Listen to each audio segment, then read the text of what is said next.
Às vezes a gente tem a impressão de que a evolução das coisas ela é linear, mas a história mostra pra gente que isso está absurdamente longe de ser realidade. Os Estados Unidos acabou com a escravidão algumas décadas antes do Brasil.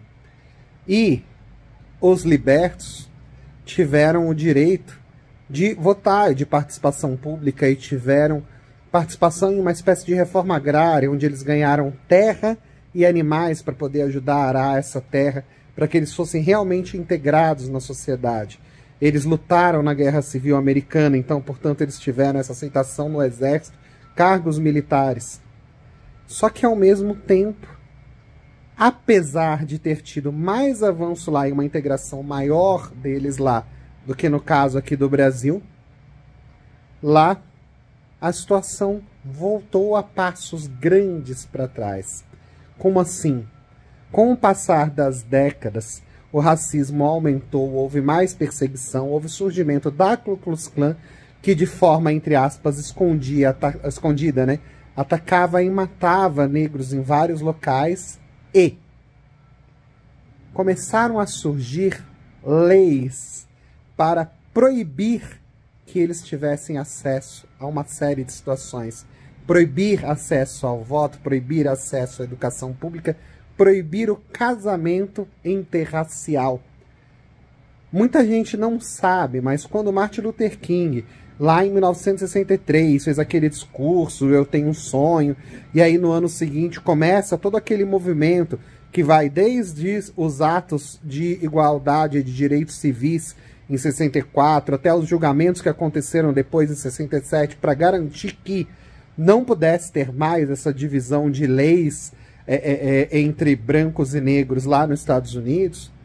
Muita gente não sabe que esse movimento todo da década de 60, ele veio por quê? Porque algumas décadas antes, o movimento que estava acontecendo era de estar fechando esses direitos civis que já tinham sido conquistados em décadas anteriores. Então a gente tem uma série de leis que eu vou citar aqui para vocês, só para vocês entenderem um pouquinho a situação. Em 1924, Virgínia e Alabama, dois estados americanos, criaram leis de integridade racial, que faziam, entre outras coisas, a proibição de mistura de raças e a não aceitação dos filhos que saíssem desses casamentos. Isso não existia, foram leis que foram criadas naquele momento. E na década de 50, pouquinho tempo antes do Martin Luther King, Texas e Carolina do Sul criaram leis que obrigavam que os cartórios mostrassem qual era a raça das pessoas que estavam se casando e colocassem multas e até mesmo prisão para pessoas que quisessem forçar a ter casamentos fora da integridade racial que estava existindo.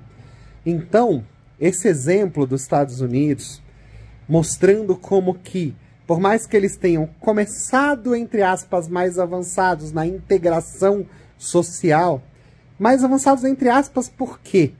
Porque mesmo lá no momento do fim da escravidão, houve todo um movimento para querer, entre aspas, devolver os africanos para a África, na conquista de um espacinho lá na África, um país chamado Libéria. Vocês podem ver que até a bandeira é igual, quase igual à bandeira dos Estados Unidos, que era, entre aspas, para que eles não continuassem nos Estados Unidos. Mas havia a liberdade desses descendentes de africanos poderem escolher se eles iam querer realmente ir para a Libéria ou continuar nos Estados Unidos e terem lá o pedaço de terra deles e tudo mais. Então, por mais que logo no começo tenha tido essa maior integração comparativamente ao Brasil, onde você simplesmente teve o fim da escravidão e nem mesmo a vistoria nas fazendas para que aquele fim de fato acontecesse, a gente sabe que em muitos locais não aconteceu, apesar da lei dizer que, né, a Lei Áurea dizer que tinha que ter acabado com a escravidão. Demorou um bom tempo da lei acontecer até de fato as pessoas serem libertadas, né? Nos Estados Unidos, isso que começou de uma forma mais integrada, as pessoas mais radicais, achando que eram direitos demais e que isso ia acabar com a moral, com os bons costumes e assim por diante, começaram a forçar o governo, começaram a ter discursos racistas para conseguirem ser eleitos, e com essas eleições levantaram essas bandeiras de segregação racial e conseguiram empurrar isso adiante de modo que passaram algumas décadas de perseguição e mortes, e conflitos super intensos, e multas pesadas, e direitos totalmente desiguais, como aquelas leis dos bancos nos ônibus, ou de segregação de escolas para negros, escolas para brancas, banheiro para negro, banheiro para branco. Vocês devem conhecer bem isso, porque tem um monte de filme, de histórias ligadas a isso. A questão é que, normalmente, quando a gente vê esses filmes, a gente vê essas histórias, a gente tem a falsa impressão de que aquilo era uma realidade de segregação racial que estava existindo desde sempre. E não sabendo que ela tinha sido criada por uma situação relativamente recente, há poucas décadas.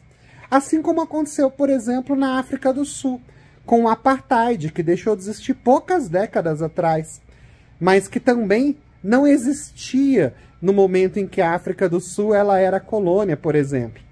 Ou, por exemplo, se a gente for pegar o caso do Irã, ou agora até mais recentemente do Afeganistão, onde as leis religiosas que impõem questões de vestimenta sobre as mulheres, ou um fundamentalismo religioso mais poderoso, que elas são coisas recentes. Há poucas décadas atrás, essa sociedade ela tinha muito mais igualdade de gênero do que tem hoje.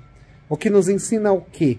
Que as lutas por direitos civis, por igualdade de direitos, por igualdade de oportunidades para as pessoas, para que elas possam ter uma vida plena, tendo respeitado os seus direitos como humanos, e não por gênero, por etnia, por religião e etc., que essa luta é e sempre será constante. Essa vigilância precisa estar presente sempre, porque sempre corremos o risco de daqui a 5, 10, 15, 20, 30 anos a coisa voltar para trás e precisar de novo de grandes conflitos, o que eu espero que não aconteça.